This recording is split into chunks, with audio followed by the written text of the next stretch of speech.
The use of genetically modified crops is one of the most controversial uses of technology in the developed world. GMO is an acronym for genetically modified organisms and is created by manipulating the DNA of an organism. The flames of fear of genetically modified crops are often fanned by uniform individuals on social and mainstream media outlets. A closer look at the facts will erase many of the fears and misunderstandings. The benefits of this advanced technology far outweigh the perceived risk. Unfortunately, very few people even have a basic understanding of the traditional crop breeding, much less what a genetically modified organism is. To have a well-founded opinion, a basic understanding of the topic is a necessity. The modern GMO plant is created using a DNA gun-like apparatus to inject the desired DNA strand into the correct place in a gene sequence.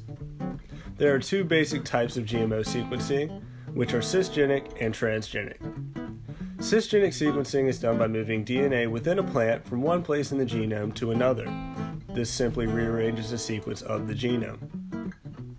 Transgenic sequencing is created by transferring DNA strands from a donor organism to a target organism.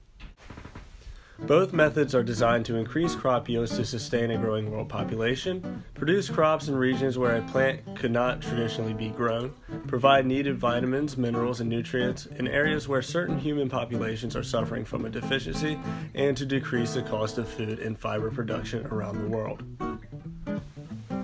In an interview with Dr. Jesse Frederick, a specialist in molecular biology, genome sequencing, and GMO development from Altria Client Services, many of the misconceptions behind GMO production were explained. As a specialist in the field, Dr. Frederick regularly encountered those who have very strong opinions of GMO crops, both of those who are strongly anti-GMO or pro-GMO. Anti-GMO individuals often have emotional oppositions to the practice instead of scientific basis. This means people condemn things in which they don't understand and don't believe scientists have the right to play God. The concept of using foreign DNA and inserting it into the genes of a different species is easily ill-conceived and an even easier concept to advertise against. However, this fear is entirely without basis. Even traditional GMOs, which are less exact in composition, endure strenuous testing and analyzing before being released to the public. When producing GMOs, the biggest goal is to aid society and focus on human safety. Possibly the most common accepted myth of GMO is that they allegedly cause cancer, autism, allergies, and countless other diseases. If this were true, GMO foods would not make up a large portion of the foods we eat every day. In over 20 years of being produced and sold, they have not caused or contributed to any illness or disease. In addition, numerous studies have been conducted and have continuously proven that they are indeed safe. It is understandable that people are afraid of scientists playing God, but traditional plant breeding in its purest sense is genetic modification. Many traditional plant breeders use a technique called induced mutation breeding. Mutation breeding involves the chemical treatment of a plant seed to cause large mutations in the genome of the resulting plant. Genetic modification, on the other hand, is highly precise, affects only the targeted portion of the genome, and is extremely regulated. Many anti-GMO people cite environmental concerns as a reason for opposition. One of the most discussed and strongly debated uses of GMO revolves around the Roundup Ready technology. Many fear that this technology has led to an increase in the use of the herbicide Roundup.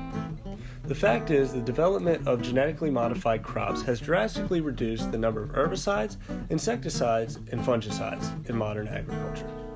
It has also saved millions of gallons of fossil fuels, as it has reduced the number of trips across the field to spray pesticide. Statistically, we encounter a staggering number of GMO products every day. The big three crops in GMO production are corn, cotton, and soybeans. Over 90% of each are produced using genetic modification. This percentage is so high because the use of this enables food to be produced affordably at a large mass while maintaining high quality. Ironically, this means that even the most avidly anti-GMO activists routinely encounter its products. To have some idea of how extensively GMO products are used, take a quick trip through a local grocery store and read the labels. Pay attention to the number of corn and soybean products, or take a trip through the local department store and find how many cloths contain cotton. In the United States today, our society is very fortunate to have our food and fiber production only account for a small percentage of our expenses. This is large in part due to the success of GMO crops. However, in less fortunate countries, food and fiber make up the majority of money spent, and some can scarcely afford these. If it weren't for the availability of GMO crops, many families would not be able to feed or clothe themselves. Furthermore, the use of genetically modified organisms has allowed a decreasing number of farmers to safely and cost-effectively feed and clothe a constantly increasing world population. However, the use and development of genetically modified organisms is a debate which has persisted for the extent of its existence and is not likely to conclude in the future. Much like any other controversy, we are responsible for being informed consumers and making our own judgments about the products we consume and the science behind them.